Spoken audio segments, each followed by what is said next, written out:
Bab 1966. Dewi pun mandi lagi. Berganti piyama yang bersih dan nyaman. Minum sup bergizi yang disiapkan oleh Nora. Dan berbaring dengan nyaman di tempat tidur. Bersiap untuk tidur. Lalu, pintu kamar pun terbuka. Pria itu datang lagi. Aku lagi mens. Kamu masih mau? Dewi duduk. Mengambil bantal dan melemparnya ke arahnya. Lorenzo menangkap bantal dan berbaring miring di sampingnya. Begitu dia mengulurkan tangannya, dia merangkul tubuh mungilnya ke dalam pelukannya. Mengusapnya seperti anak kucing. Jangan main-main denganku. Dewi menghindarinya dengan gelisah. Takut akan sifat buasnya menyebabkan pertempuran darah. Aku hanya ingin peluk. Lorenzo berbisik sambil menggigit telinganya. Mencubit bokongnya dengan tangannya yang besar. Kalau kamu bergerak lagi, aku tidak bisa menahannya lagi. Lalu, Dewi menurutinya. Meringkuk di pelukannya dengan patuh. Tidak bergerak sama sekali. Apa perutmu sakit? Telapak tangan panas Lorenzo terulur ke dalam piyamanya. Membelai perutnya dengan lembut. Memberinya kehangatan yang berbeda. Tidak sakit lagi. Dewi mendongak dan menatapnya. Wajahnya yang tegas terlihat sangat tampan di bawah cahaya redup. Meski dalam kegelapan, mata yang berwarna coklat muda itu masih bersinar terang. Dia mengerutkan bibirnya. Merasakan adanya dorongan untuk menciumnya. Dewi. Lorenzo tidak menanggapinya. Membisikkan namanya dengan lembut dan bergumam. Nama ini bagus. Tapi, aku masih lebih suka memanggilmu Wiwi. Dulu, aku memanggilmu apa? Dewi masih belum sepenuhnya mengingat beberapa detail di masa lalu. Dia hanya ingat bahwa mereka memang memiliki hubungan cinta pertama yang indah. Kepingan itu sering muncul di benaknya. Tapi dia tidak bisa mengingat beberapa detail. Sikapmu tidak sopan. Lorenzo memutar matanya. Setiap kali, kamu memanggilku Hei. Hahaha, itu gayaku. Dewi tertawa. Lalu, kenapa kamu memanggilku Wiwi? Kamu yang mengatakannya sendiri. Aku tanya siapa namamu. Kamu bilang Wiwi. Lorenzo mencubit hidungnya. Itu salah. Dewi menyipitkan matanya. Mengingat dengan hati-hati. Nama Wiwi ini agak familiar. Tapi sepertinya, itu bukan namaku. Jangan bicara omong kosong. Lorenzo terlalu malas untuk memikirkan hal sepele ini. Lalu dia mendekat dan menggigit bibirnya yang lembut. Dewi membelalakkan matanya karena panik. Kedua tangan menahan pundaknya. Takut pria ini akan lepas kendali. Namun, ciuman Lorenzo menjadi semakin dalam. Dengan napas yang bergairah dan membara, seolah ingin melelehkannya. Dewi sangat gugup hingga seluruh tubuhnya tegang. Kedua lengannya memukul punggungnya dengan panik. Tapi, tubuhnya sekokoh tembok besi. Tidak bergerak sama sekali. Setelah sekian lama, akhirnya dia melepaskannya. Menggigit dagunya dan berkata, "Jangan khawatir, aku hanya menciummu. Tidak akan menyentuhmu." Tapi, seluruh tubuh Dewi mati rasa. Tidak mampu menahan antusiasnya. Hanya bisa memejamkan mata dan diam-diam menerimanya. Malam yang sunyi dan indah seperti air yang mengalir. Di luar, kepingan salju yang besar berjatuhan satu demi satu. Jatuh di dalam kastil. Menumpuk menjadi sebuah dunia yang putih. Seperti dua hati yang murni itu. Tidak tahu berapa lama, Dewi sudah tidak tahan dicium olehnya. Tapi, Lorenzo dengan enggan melepaskannya. Tiba-tiba dia bangkit dan bergegas ke kamar mandi. Dewi memeluk bantal dan menatap pintu kamar mandi dengan heran. Tidak tahu apa yang akan dia lakukan. Setelah beberapa saat, Lorenzo keluar dengan aura dingin di sekujur tubuhnya. Masih ada tetesan air di tubuhnya yang belum dikeringkan. Terlihat sedingin es. Kamu mandi. Astaga. Kamu mandi air dingin. Dewi merasa seluruh tubuhnya sedingin es. Dia memukuli dadanya dengan marah. Kamu tidak takut masuk angin. Ini salahmu. Lorenzo menariknya ke dalam pelukannya. Menekan kepala kecilnya di dadanya. Tidur. Menyebalkan. Bab 1967. Tidak tahu apakah karena ada di dalam pelukan Lorenzo, Dewi merasa sangat tenang. Malam ini, Dewi tidur nyenyak. Tidak bermimpi sepanjang malam. Bangun secara alami di pagi hari. Dewi merasa fit dan mentalnya sangat nyaman. Berbaring seperti biasanya. Menguap. Dan berguling di tempat tidur, seperti kucing kecil yang malas. Tiba-tiba, Dia menyadari bahwa orang di sampingnya sepertinya telah menghilang. Dia melihat sekeliling. Benar-benar tidak ada. Juga tidak ada suara di kamar mandi. Lorenzo! Lorenzo! Dewi berteriak 2 kali. Pria brengsek. Kamu ada tidak? Masih tidak ada suara. Baiklah. Mungkin dia bangun pagi. Tadi malam Dewi merasa bahwa Lorenzo tidak tidur nyenyak. Meskipun tidak ada pergerakan di tengah malam. Tapi tubuhnya terus kaku dan tegang. Kondisinya tidak rileks sama sekali. Tapi, dirinya malah tidur nyenyak. Seolah-olah, merasa dia bisa menghipnotisnya.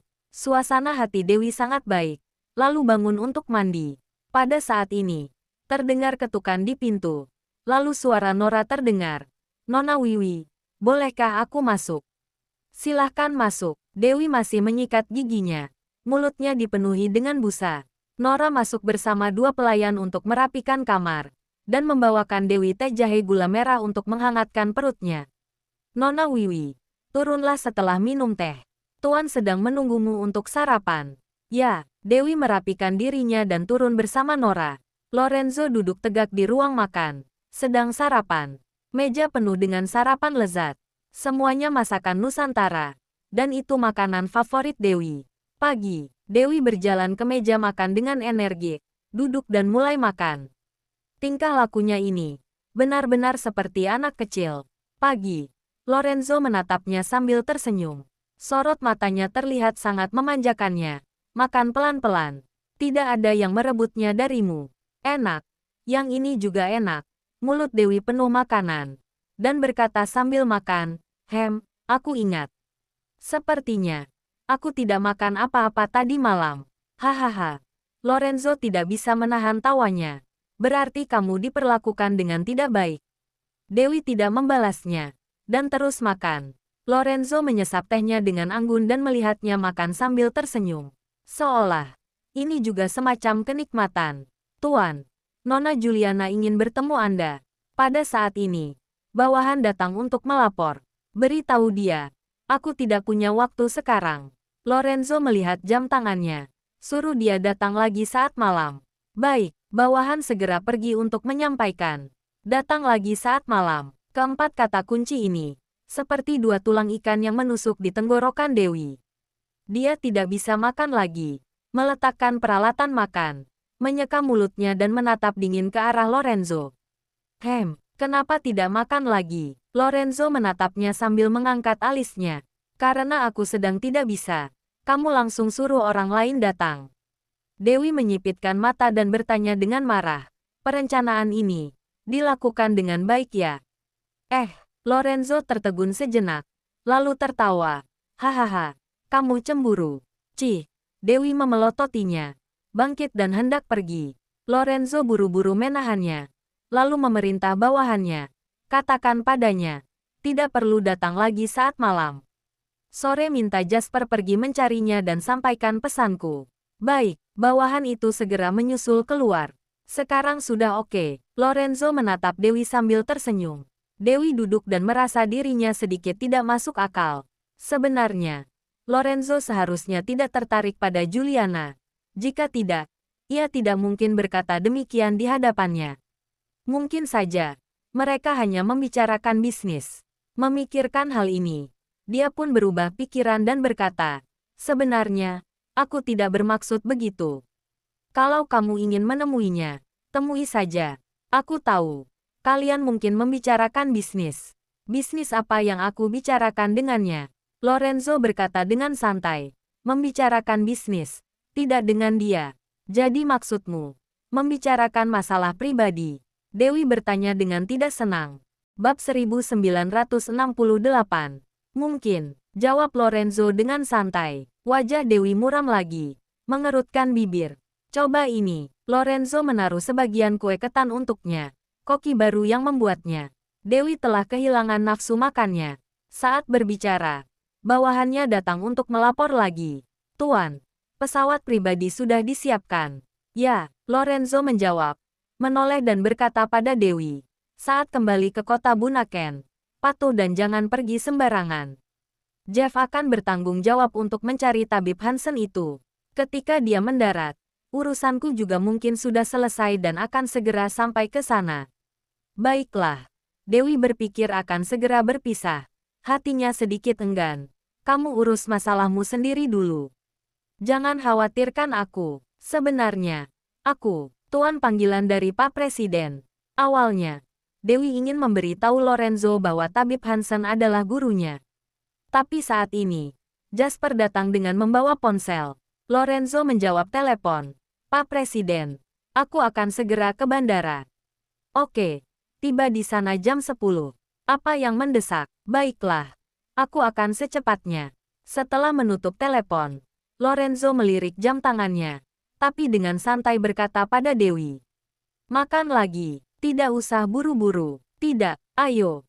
Berangkat. Dewi tahu bahwa Lorenzo harus mengurus banyak hal penting. Insiden Ivan menyebabkan banyak masalah dan perlunya diselesaikan dalam segala aspek. Masih ada 3 keluarga besar yang juga perlu diselesaikan pada kesempatan ini. Saat ini, dia tidak boleh mengganggunya.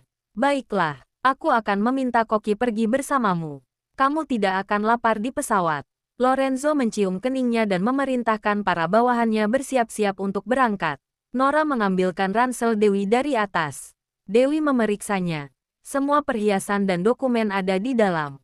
Lorenzo memperhatikannya sedang memeriksa perhiasan. Tidak bisa menahan tawa dan berkata, lihatlah sikapmu. Menikah denganku, kamu bisa mendapatkan setengah dari semua hartaku.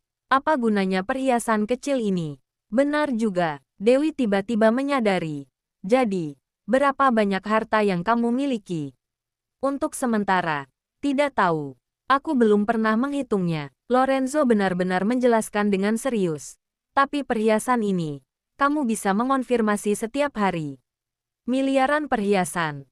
Aku boleh membelinya setiap hari. Beli sampai tua. Dewi membelalakkan matanya dengan heran. Jadi, seberapa kaya kamu? Saya menghasilkan uang setiap hari. Lorenzo tiba-tiba menyadari sesuatu. Tapi, kalau keinginan belanjamu sangat tinggi, mungkin aku masih harus bekerja ketika sudah tua nanti. Saat tua nanti, masih ada anak. Saat itu, anak-anak akan menghasilkan uang untuk kita. Ucap Dewi tanpa banyak berpikir. Boleh juga, Lorenzo mengangkat alisnya. Kalau begitu, kamu harus melahirkan beberapa anak laki-laki untukku. Untuk mewarisi harta keluarga. Kenapa anak laki-laki? Tanya Dewi penasaran. Di negara Emron, warisan keluarga diwariskan oleh anak laki-laki bukan anak perempuan. Lorenzo berkata dengan sungguh-sungguh. Kalau tidak, dengan kemampuan bibiku saat itu, dia seharusnya sudah berkuasa sejak lama. Bagaimana mungkin dia bisa disingkirkan? Ternyata, masih ada pemikiran seperti itu. Dewi marah. Ngomong-ngomong, apa ada yang namanya kekayaan pranikah di negara Emron? Tidak ada, Lorenzo menghiburnya. Di negara Emron, selama istri dari pernikahan resmi, statusnya sangat tinggi. Benarkah? Dewi sangat gembira, tiba-tiba merasa, menikah dengan Lorenzo bukanlah hal yang buruk. Pikirkan baik-baik. Lorenzo memanjakannya dengan mengusap kepalanya. Ketika kamu sembuh, cepat menikahlah denganku. Menjadi Nyonya Mor, berarti sejajar denganku sebagai pemegang saham utama grup Mor. Hahaha, bagus sekali. Dewi sangat senang dan bahkan mulai berangan-angan di saat dia telah menjadi pemegang saham utama grup Mor. Saat itu, dia akan membangun yayasannya sendiri. Dengan begitu, panti asuhannya tidak perlu lagi khawatir akan masalah kekurangan dana. Melihatnya tersenyum bahagia, Lorenzo tiba-tiba menemukan cara. Sejak awal bertindak dari sisi ini, mungkin akan berhasil. Bab 1969. Dalam perjalanan ke bandara, Lorenzo memeluk Dewi, enggan untuk berpisah. Meskipun hanya berpisah selama beberapa hari, tapi hatinya merasa tidak tenang. Malah, Dewi yang tidak berperasaan. Dia masih berencana ingin kulineran setelah kembali ke kota Bunaken. Juga berkata ingin bertemu dengan beberapa teman lamanya. Intinya, dia sama sekali tidak mengkhawatirkan Lorenzo. Dan juga tidak memikirkan kapan mereka bisa bertemu lagi. Lorenzo berinisiatif untuk mengatakannya lagi. Aku akan mencarimu begitu selesai. Tunggu aku. Tidak usah buru-buru. Kamu urus dengan baik urusanmu. Dewi tidak terlalu peduli. Hati Lorenzo agak sedih. Wanita bodoh ini. Mengapa tidak membuat keputusan yang bagus sama sekali? Tanpa sadar, mereka telah tiba di landasan pesawat. Setelah turun dari mobil, salju telah berhenti. Semua personel bandara sudah melakukan persiapan. Jasper sedang membicarakan situasi pada mereka dan membawa semua barang bawaan ke dalam pesawat. Lorenzo merapikan kerah Dewi, memegang wajahnya dengan tangannya dan berkata dengan lembut, "Ingat, jangan pergi sembarangan. Tunggu aku." Sebuah kalimat yang sederhana, mengandung kasih sayang dan nasihat. Lorenzo biasanya tidak suka banyak bicara, tapi hari ini, dia selalu mengingatkannya beberapa kali di sepanjang jalan. "Aku tahu." Dewi berjinjit dan menciumnya. Lorenzo tercengang. Ini adalah pertama kalinya dia berinisiatif untuk menciumnya. Kegembiraan meledak di hatinya. Dia dengan semangat ingin membalas ciumannya. Tapi Dewi telah melarikan diri. Seperti seekor kelinci, dia menaiki tangga dan langsung berlari ke pintu kabin. Baru berbalik dan melambai padanya, "Pergilah." Lorenzo menatapnya dengan penuh kasih sayang. Dia mengatupkan bibirnya, memikirkan ciuman tadi. Hatinya dipenuhi dengan kebahagiaan. Sangat romantis. Jasper memandang mereka dengan iri. Merasa bahagia untuk tuannya dari lubuk hatinya. Dia merasa bahwa tuan akhirnya berhasil karena terus bertahan dan pantang menyerah. Dewi masuk pesawat dengan wajah merah dan melihat keluar melalui jendela. Lorenzo berdiri di depan mobil enggan untuk pergi. Keduanya melambaikan tangan melalui jendela pesawat.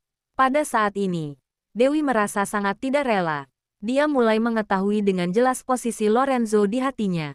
Tidak tahu kenapa, Lorenzo merasa agak khawatir. Mungkin khawatir karena Dewi yang masih ingin melarikan diri. Atau mungkin khawatir tentang apa yang mungkin terjadi. Dia berulang kali memperingatkan Jeff. Harus lindungi dia dengan baik. Tidak boleh terjadi masalah. "Tuan, Anda jangan khawatir. Aku akan melindungi Nona dengan nyawaku." Jeff bersumpah. "Juga awasi dia. Jangan biarkan dia kabur." Lorenzo menambahkan lagi. "Haha, Anda. Tenang saja." JF memberi hormat pada Lorenzo dan membawa orang-orang naik ke pesawat. Lorenzo dengan enggan masuk ke mobil dan pergi. Jasper dengan bercanda berkata, "Tuan, ini pertama kalinya aku melihat Anda berbicara begitu banyak." Bahkan dalam hal bisnis, Lorenzo juga singkat dan jelas. Tidak pernah berbicara terlalu banyak. Tapi hari ini, dia telah mengulangi satu kalimat hingga berkali-kali. Sampai sekarang, masih ada kegelisahan di hatinya. Dia bahkan sedikit menyesal. Seharusnya tidak berjanji pada presiden untuk tinggal. Dia seharusnya menemani Dewi ke kota Bunaken dulu. Setelah selesai operasi, dia akan membawa Dewi kembali bersamanya. Baru menangani masalah lain. Setelah berkelana menjelajahi dunia, mereka akhirnya bertemu. Akhirnya, Dewi juga membuka hatinya dan jatuh cinta padanya. Sekarang malah berpisah begitu saja. Dirinya bahkan memiliki firasat buruk. Selalu merasa bahwa perpisahan kali ini adalah untuk selamanya. Pikiran ini melintas di benaknya. Hati Lorenzo semakin gelisah. Ia mengerutkan keningnya. Melihatnya seperti ini, Jasper segera menghiburnya. "Tuan, jangan khawatir. Tidak akan terjadi apa-apa. Negara Nusantara adalah negara hukum. Jauh lebih aman daripada negara Emron. Jeff membawa begitu banyak orang. Pasti bisa melindungi Nona Dewi dengan baik. Selain itu, Nona Dewi sendiri juga memiliki kemampuan yang hebat. Setiap dalam keadaan darurat, dia tetap datang menyelamatkan Anda. Apa yang bisa terjadi padanya? Aku justru khawatir kemampuannya terlalu hebat. Jeff tidak akan bisa mengawasinya." Lorenzo menghela napas. Mungkin aku yang terlalu banyak berpikir. Dia seharusnya tidak akan melarikan diri lagi. Kan? Tidak akan. Kurasa. Dia sudah jatuh cinta pada Tuan. Bab 1970. Mendengar kata-kata Jasper dan mengingat Dewi yang mempertaruhkan nyawanya untuk menyelamatkannya kemarin. Juga mengingat keintimannya semalam dan ciuman perpisahan tadi. Hati Lorenzo berangsur-angsur menjadi tenang. Dia meyakinkan dirinya sendiri jangan berpikir yang tidak-tidak. Harus percaya padanya. Dewi bersandar di kursi dengan linglung. Jelas sebelumnya dia masih terlihat tenang. Juga tidak merasa sedih karena perpisahan. Bahkan dia juga tidak memeluknya sebelum berpisah. Tapi sekarang, Ia seorang diri. Hatinya terasa hampa. Sosok Lorenzo memenuhi pikirannya. Juga wajahnya yang tampan. Pelukannya yang hangat dan lengannya yang kuat. Saat ada di sisinya, ia tidak merasakan apa-apa. Sekarang ia tidak di sisinya. Ia merasa sangat kehilangan. Ternyata, begini rasanya menyukai seseorang. Nona Dewi, ingin makan sesuatu. Terdengar sebuah suara yang familiar. Dewi mendongak. Ternyata Sony. Ia sangat gembira. Sony, kamu juga ikut. Iya, Tuan menyuruhku untuk mengikuti Kak Jeff melindungi Anda. Setiap kali Sony bertemu dengan Dewi, bintang-bintang bersinar di matanya, penuh dengan kekaguman. Hahaha, bagus, bagus. Dewi tiba-tiba tertawa. Jadi, Wezo tinggal di kota Snowy bersama Jasper. Iya, Sony mengangguk lagi. Akhir-akhir ini, Wezo sangat khawatir mendapat perhatian. Jadi, Tuan selalu membawanya di sisinya. Ya, kamu juga bagus. Semangat Dewi tersenyum padanya. Hehe, Sony menggaruk kepalanya karena malu. Wajahnya pun memerah. Nona Dewi, apa Anda ingin istirahat di kamar? Penerbangan akan memakan waktu 14 jam. Jeff bertanya dengan khawatir. Oke, aku tidur sebentar. Saat hampir tiba, kalian panggil aku. Dewi benar-benar sedikit mengantuk. Mungkin karena sedang menstruasi. Jeff memantau rute perjalanan. Meski kemungkinan kecelakaan sangat kecil, tapi dia tetap sangat berhati-hati. Dia tahu jelas posisi Nona Dewi di hati Tuan. Tidak boleh membiarkan apapun terjadi pada nyonya masa depan ini. Pesawat pribadi melewati awan. Setelah penerbangan 14 jam, mereka tiba di kota Bunaken, negara Nusantara. Orang-orang mereka yang ada di kota Bunaken datang untuk menjemput. Jeff mengantar Dewi menaiki mobil dan langsung melaju ke villa di Laut Selatan. Sepanjang jalan, Dewi melihat pemandangan di luar jendela dan ia langsung merasa senang. Dibandingkan dengan negara lain, dia tetap lebih menyukai negara Nusantara dan kota Bunaken. Kekayaan alamnya berlimpah dan maju. Peri kemanusiaan juga tetap ada. Mulai muncul bayang-bayang kenangan. Gedung tinggi di kedua sisi jalan. Iklan produk teknologi grup Skywell ditampilkan di layar elektronik besar. Terlihat bahwa industri grup Wollens telah berkembang pesat di negara Nusantara. Grup Smith yang awalnya merupakan perusahaan terkemuka di kota Bunaken, kini telah kehilangan jejak. Seperti perahu layar yang menghilang di laut. Seolah-olah, keberadaannya tidak pernah ada. Sebaliknya, iklan keluarga Sandhya dan keluarga Caledon sesekali muncul di beberapa tempat. Meski tidak semenarik grup Skywell, tapi masih ada kedudukannya. Hanya dalam waktu sebulan, pasar kota Bunaken telah mengalami perubahan yang mengejutkan. Kehidupan juga sama, berjuang keras menghadapi bahaya. Tidak dapat diprediksi. Hati Dewi sedikit emosional saat sedang berhayal. Ponselnya berdering. Dia buru-buru menjawabnya. Halo. Sudah sampai. Suara Lorenzo lembut dan ramah. Ya, baru saja tiba. Masih di mobil. Dewi juga tidak seangkuh dan sedingin sebelumnya. Malah sedikit lebih lembut. Bagaimana kamu bisa tahu nomor ponselku? Jika ingin tahu, pasti akan tahu. Lorenzo berkata dengan dingin dan bangga. Sudah sampai, tapi tidak mengabariku. Posisi pemegang saham utama grup Mor masih mau atau tidak? Hahaha. Dewi tertawa keras. Mau. Tentu saja mau. Mulai sekarang, harus telepon dan kirim pesan setiap hari. Mengerti. Lorenzo seperti memerintah dan juga meminta. Hehehe. Oke. Wajah Dewi sedikit memerah. Rupanya, ini rasanya jatuh cinta. Jangan lupa like, komen, dan subscribe. Ya, terima kasih untuk semuanya yang sudah subscribe, like, dan komennya. Tunggu terus kelanjutannya. Ya.